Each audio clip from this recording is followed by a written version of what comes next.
Nothing happened in this Super Bowl other than Bad Bunny's ridiculous Super Bowl halftime deal. And it will be forever remembered as the worst Super Bowl halftime and the worst Super Bowl ever. I get it. The leftists are all over social media right now. Oh, it was amazing. The vibe. Oh, the vibe was incredible. Oh, but yes, you couldn't understand a word that Bad Bunny said, but the vibe. Couldn't you just feel the vibe and and it was just a celebration of Latino culture. The vibe, the vibe, the vibe. Hey man, at the end of the day, music is about the performer and what actually gets said, sung, harmonized into a microphone. And some Spanish-speaking mumble rapper, are you kidding me? A Spanish-speaking mumble rapper that you could not understand a word that was said. Oh, it was just so incredible. And those of you that don't like it, you don't like it because guess what? You're racist. No, we're not. We have a brain, and we're not going to do the cosplay. That halftime was an embarrassment. And let me break it down to you. You guys ever hear black people talk about, and the racial idolaters talk constantly about Birth of a Nation? Birth of a Nation is the movie that came out in the early 1900s that everyone says, oh, it's the most racist movie ever, and it had all this impact on black people 100 years down the road because the president, I believe Woodrow Wilson may have seen it. I can't remember which president. Maybe it was Roosevelt or Woodrow Wilson. Saw it in the White House. It was shown at the White House. Oh, Birth of a Nation. It just set black people back 200 years. It showed, the KKK raiding plantations and black people being wild. That's what this Super Bowl halftime was. It was Birth of a Nation for Latinos. When I've watched this thing now 3 times. Bad Bunny walking through some jungle or some agricultural field or plantation, while Latino people are chopping down, what are they chopping down? Corn, cotton? It's not cotton. Some sort of vegetables. They're migrant workers trapped in a field, working, doing all the work that Americans don't want to do. And while they're so happy just out in the fields, doing all the manual labor and farm labor that Americans don't want to do, they're drinking, they're gyrating, they're dancing, and they're having sex while some mumble rapper curses at them in Spanish as they celebrate just how happy they are out in these fields, picking vegetables and just working. I mean, literally, this was Latinos as migrant slaves. That's what this was. And they were so drunk and happy and gyrating and having sex that, hey, this is what America is. This was an embarrassment. This was sugar canes. There we go. Thank you. Sugar canes. Thank you, Hadley. Yes. They were so happy, working in these sugarcane fields that, they're just gyrating all over. Everybody's erect, everybody's moist, and they're just gyrating all over each other while Bad Bunny mumble raps in the background. And you have white liberals and liberals everywhere, because they hate Donald Trump and because they want to troll Donald Trump. This is seen as a positive. And because white people are like, hey man, can we get some country music or just English speaking music up in this halftime? Could every Super Bowl halftime not be a troll of traditional America? And because it was another troll of traditional America, you have white and black liberals pretending like it was the greatest thing. I've marinated on this all morning. And guys, I want to make sure on social media and whatever, I want this, I think this is an original thought. And so I want this pushed out. And I'm telling you this, I've thought about it this morning, but I'm really coming to you off the top of my head. So I don't know if I'm going to unpack this perfectly. But here's what the leftists want you to believe.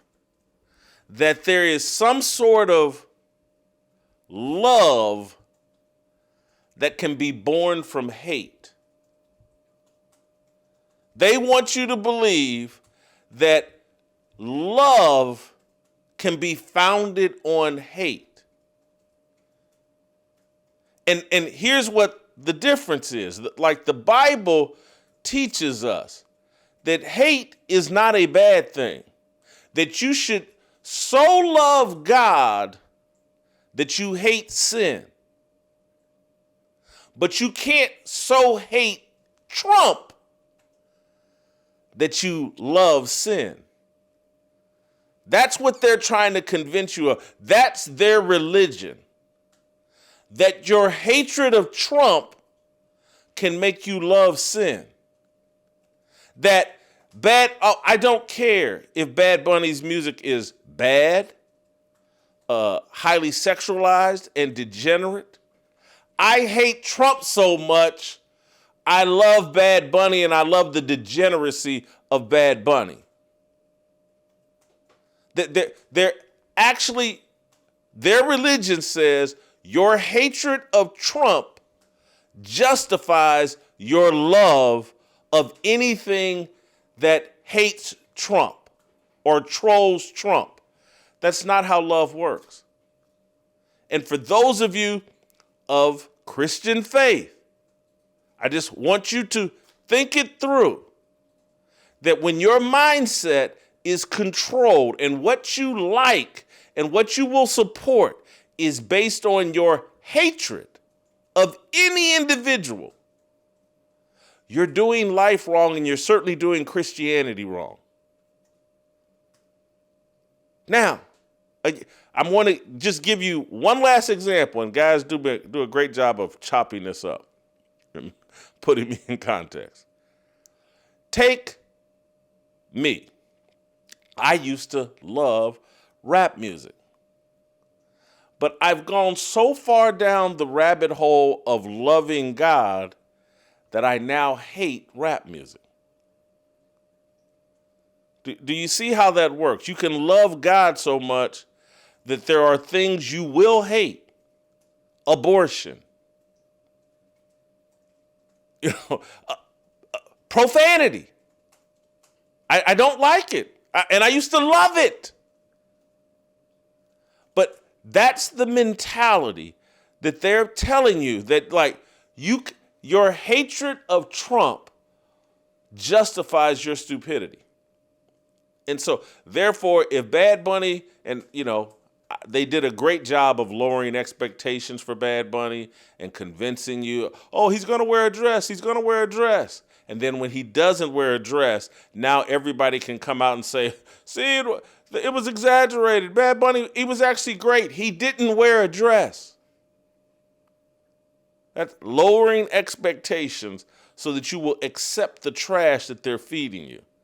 Bad Bunny's songs, and I've seen a lot of people going through the lyrics of the songs that Bad Bunny sang. And maybe he changed up the original lyrics. In Spanish, the profanity and the degeneracy were removed from it. But I tend to doubt it. All the women twerking in that video, all the men grinding on women twerking in the video, all the men that were grinding on each other during that halftime show. That I don't think you can remove all of that. And you couldn't, because you could see it. This was a highly sexualized, highly degenerate halftime performance that went on for 14 minutes on the biggest platform that America has to offer. And it's packaged as, hey, we're celebrating Latinos. It's no different than all the rap. When Snoop Dogg and everybody and Dre hit the stage to celebrate gang culture, and we called that a celebration of black people. This is the same thing. They have they've perverted everything. They've made night day and day night. They've made love hate. And they've made hate love. And the reason why many of you are not upset is because you hate Trump so much that you could care less. You could not care less how much degeneracy, how much stupidity, how much negativity was platformed at the Super Bowl. All you know is that it was a big celebration and a big F you to Donald Trump. That's how they get you to love sin. That's how they get you to embrace. Look, man, look at what black Americans have done, or look what's been done to black American culture. Anything that is prison related, that's black. And that's black culture.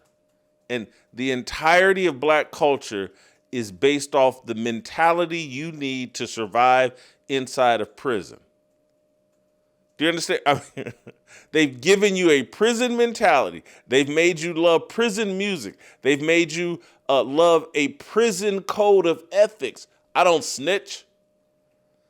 Someone comes in here and kills up people in my neighborhood. I don't snitch. No snitch is a mentality you need to survive in prison. I hate to go this big picture on you, but I got to go this big picture on you because you got to understand what they did with that halftime.